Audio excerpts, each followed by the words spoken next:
Hi, it's Robert Mitchell, and we're here at the 2014 Toronto International Film Festival.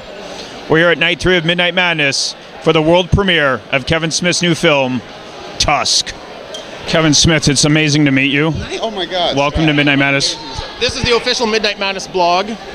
And You'll get everything you need. And you know what? So this is the first. Oh, easy, fella. You know, you're in Canada already. You don't have to do that. That's true. This is the first thing we've ever done. Is Kevin Smith has picked the playlist before the Midnight Madness film. So the music playing right now in the auditorium are all of his picks. Yes, and those picks are basically, I went for, because it's a weird gift to be given, like play the music you want to play. And my first email was like, let's just play Tusk for 20 minutes straight. But then I was like, you know what? Then by the time it happens in the movie, nobody will give a shit.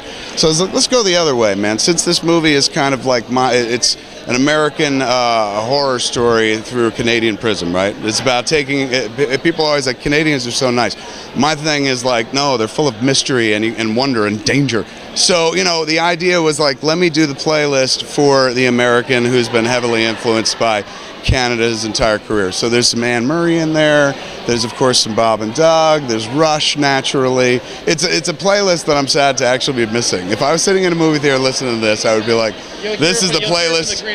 You think so? Oh, yeah. Oh, my God. It's pumped. That's dope, man. I've been talking on the line about, I've been to TIFF many times in the past, and every time it's an honor, and I don't even say that facetiously, like, I love Canada, so this means more to me than going to fucking Cannes, to the Cannes Film Festival. But I've never been to Midnight. So 20 years into a career to go to Midnight at TIFF. Well, that line, I don't want to die in Canada, when I saw in the trailer, it's going to play like gangbusters here. In this room, if it doesn't, I'm fucked. Really.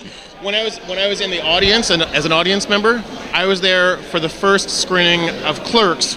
It was the first time with the final soundtrack.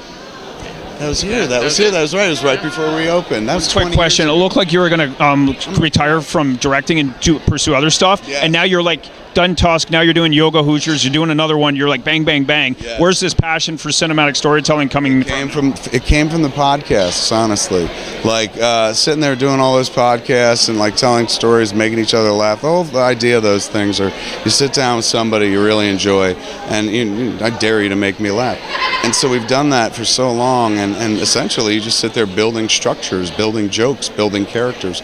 So once I was like, hey, maybe I'm going to try doing this walrus thing, man, because it just seemed like nobody was ever going to make this movie. Like, I fell in love with the idea of it on the podcast, wanting to see this movie, and I was like, nobody's ever going to make it. And then I was like, well, you used to be a filmmaker, and so I kind of, let's see if we can make it. And we did, and we're here. So for me, it all came from podcasting. It came from the ability to sit down, mobilize, make some art like that.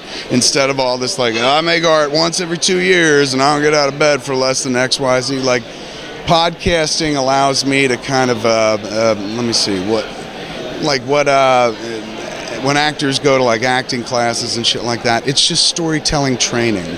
So when I hit the ground running with Tusk, like, I'd had years now of podcast storytelling training, so I knew how to edit the thing, like get it down tight, like just make it intriguing enough, and so it all came from the podcast. Like, so I always kind of give it right back to that, man, and that's something everybody and anybody can do. Don't take money. You're back in filmmaking. Thank you. It's so nice to meet you, Kevin. Pleasure, dude.